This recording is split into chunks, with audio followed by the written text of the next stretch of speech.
Welcome. Today is Friday, April 3rd, and we've almost made it through our third week of social distancing. I hope that you are doing well, that you're staying healthy. Maybe we're starting to get into the groove of this just a little bit. We've been contemplating the greatness of our God. We've been seeking to tip our chins upward and to look and focus our hearts on the character, the goodness, the grace, the love of our great God. The Bible actually tells us that we're to take captive and be intentional with our thoughts.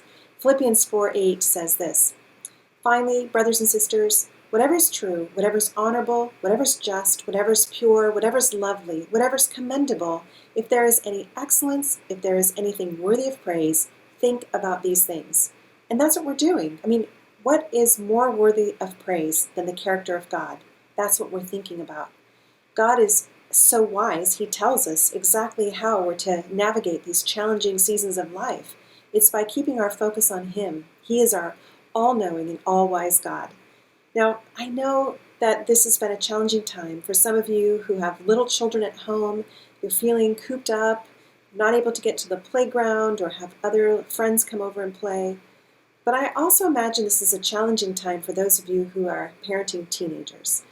It's, I would think, very difficult to be sheltering in place with teenagers who can't get out and be with their friends. Parenting teenagers is possibly the season of our life when we become most desperate for the divine knowledge and godly wisdom of God. If only we had eyes to see our kids the way that God sees them when they become so mysterious and so complicated. In the teenage years, it seems that their loyalty really shifts from family to friends. And often what you see on the surface of a teenager is not really representative of what's going on deep inside. I have two sons, and when my sons were teenagers, I can't tell you how many nights I laid awake pleading with God to give me wisdom and understanding about what they were thinking or what they were experiencing deep in their souls. It's such a challenging time. One night in particular, we let our younger son Spencer borrow the family car. Now, this was a beautiful purple BMW M3 convertible. And this was not just a car. This was such a special car because my husband and our older son, Adam, had gone on a trip to Germany. It was a father-son coming-of-age trip, and they had picked up that car there and brought it home. So this was a car that was not only very beautiful, but also really significant for our family. Well, on this particular night, that was the only car available for Spencer to take over to a friend's house who was having a party. Now, bear in mind, he was 16. Well, about midnight, I get a call from Spencer, and he says that he's on his way home, and the car is making all kinds of weird noises, and he doesn't know what's going on, but he's on his way back. So when he gets home, I meet him in the garage. Everyone else in the house is sound asleep, and he appears completely dumbfounded about what happened. He says, "I don't know, everything was just great, and then all of a sudden the car started making all these weird sounds." Well, I start walking around the car to see if I can see what's going on, and I see that the front headlight is smashed, the bumper is bent, the wheel well is dented, and there is a long paint scrape along the entire passenger side of the car. And everything in me wants to scream, "What have you done? What did you hit? Stop lying to me, telling me that you don't know what happened. Tell me the truth." Well, that's what I wanted to do, but actually I prayed for wisdom instead, and I actually stayed calm. God just showed me that this was a very critical mother-son moment, and I didn't want to make a mistake in how I walked through it. So I stayed calm, and I just asked him questions. I knew I had a choice. I could get really mad, I could call him a liar, and we could shut down all conversation for the rest of the night. Or I could stay calm, I could stay engaged, I could try to really see him, try to really understand what he was going through, what was going on inside his heart and mind, and come to some understanding of what happened. Well, after a lot of humming and hawing and insistence that he didn't know what happened, he eventually said that he was pretty sure someone had hit the car outside of the party.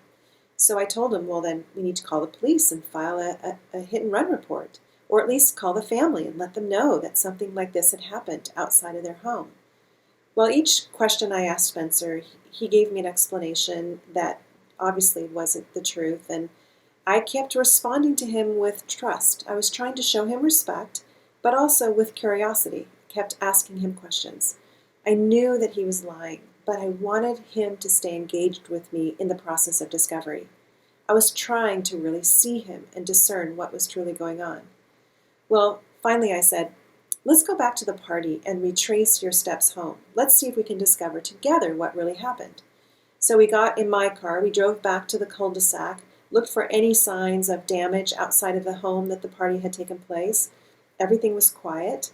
And then we were on our way home, and as we were driving home, we came to this place in the road where the road takes a very sharp uphill left turn, and there's a guardrail to keep cars from going off down into a ravine. Well, as we went up that hill, a turn, by the way, that was marked 15 miles an hour, there in our headlights, laying on the road, were the parts of the M3. Right there. Broken headlight, bumper, and then along the guardrail, a big purple stripe of paint. Finally, the truth was revealed. Now, of course, there were consequences for his actions, but God answered my prayer for wisdom in that moment by guiding me to just keep pressing on for the truth while still engaging in the relationship and trying to deal well with a situation that felt ripe with emotion. You know, we're so dependent on God for wisdom as we try to live out our lives in this complicated world, especially as we parent our kids who try to hide their sins from us. But I'm just reminded about how graciously God interacted with Adam and Eve as after they ate the forbidden fruit in the Garden of Eden. Remember, they ate the fruit, they disobeyed God, and then they hid from him. But as they're hiding, God sees them, and he actually walks right into their hiding place and asks a question. He says, "Where are you?" "I see you," and then let's talk. Our God is all-wise and full of knowledge. He is profound in his attributes, and he is worthy of our praise and worship, and yet he is so personal in his relationship with us. He sees us, and he knows us intimately. Well, Spencer is 28 now. He is an amazing young man, and we've often looked back and laughed at the antics of his teenage years. So be encouraged if you have teens. This too shall pass. But let me ask you, what wisdom do you need for your life today? Do you need to make maybe an important decision about your job or your family or your finances or how you spend your time as we go through this season of quarantine and social isolation? Do you need God to show you what is the next right thing to do in each moment? You know, James 1:5 tells us to ask God for wisdom. God is our all-wise, all-knowing God, and he promises to give wisdom generously to those who ask. On Monday and Tuesday of next week, we're going to dive deep into these two characteristics of God, that he is all-knowing and he is all-wise. And I hope you'll be encouraged to discover that God sees you. He is infinite in his knowledge and wisdom, which makes him so praiseworthy, but it also makes him so personal. Well, I look forward to seeing you on Monday. Have a great weekend.